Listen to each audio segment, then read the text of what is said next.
Madam President, it's hard to believe that my friend Richard Burr is leaving Congress. He's someone I've known since my days in the House of Representatives, and we've been friends from the very beginning. And so it's difficult to imagine serving in the Senate here without him. We came to the Senate in the same year as well. Our wives are very close friends, and we've had many wonderful times with the Burrs. In fact, I've enjoyed hosting Richard in South Dakota on a number of occasions. Richard is an outdoors guy, as I am, and he fits right in my home state of South Dakota, perhaps except for the fact that he's the only guy not wearing socks.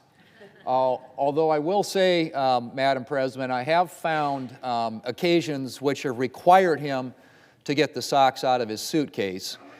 During one of our trips to South Dakota to hunt pheasants, we landed in Sioux Falls, and we got off the plane. It was 7 degrees, and I noticed at the next stop he had socks on. So there are limitations to his practice of not wearing socks. But anyway, one of our favorite pastimes, of course, in South Dakota is pheasant hunting, and I've had Richard out there a number of times during pheasant season.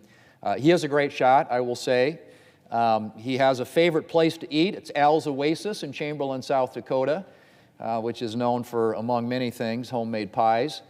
And, of course, I've discovered when Kimberly and I visited Richard and Brooke in North Carolina, he's also a great handyman. Now, apparently he thinks his guests should be as well, since he put me right to work on a new door that he was installing. We hung a door at his house. I was the grunt laborer. He was the architect, the designer, and just said, you know, hold this, you know, that sort of thing. So that was my job. But I was well paid for my trouble because Richard also, in addition to his assets and his attributes as being a handyman, is also an excellent cook. Many of you perhaps here don't know that, but one of the privileges that I've enjoyed in visiting Richard is getting to enjoy his cooking, and he really can make just about anything. Breakfast, lunch, dinner. I'm not saying he ought to open a restaurant in his retirement, but if he did, I would certainly be the first in line at the opening. Richard has certainly left his mark on Washington. His car, a 1974 Volkswagen Thing, often parked outside the Russell Building with the top down no matter the season, and adorned with his colleagues' campaign stickers, I think everybody knows was a fixture here on Capitol Hill. And Richard, who as well as being a handyman is a capable mechanic, could often be found working under the Thing's hood to keep it running, which has become a true labor of love, particularly here in the last few years. But I would say, Madam President, in this chamber, of course, Richard is best known and really known for being an outstanding legislator. And I have to say thank you, as he did, to his outstanding staff.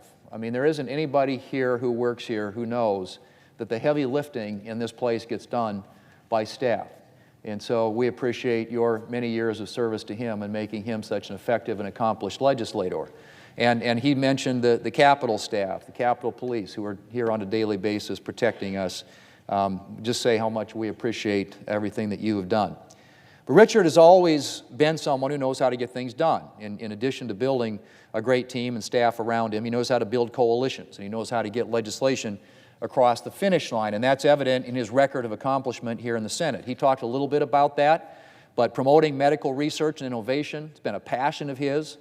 Supporting veterans, changing the way student loan interest rates are set to save families money, working to ensure that child care settings are safe and high quality, establishing ABLE accounts for individuals with disabilities to help better their lives, and the list goes on.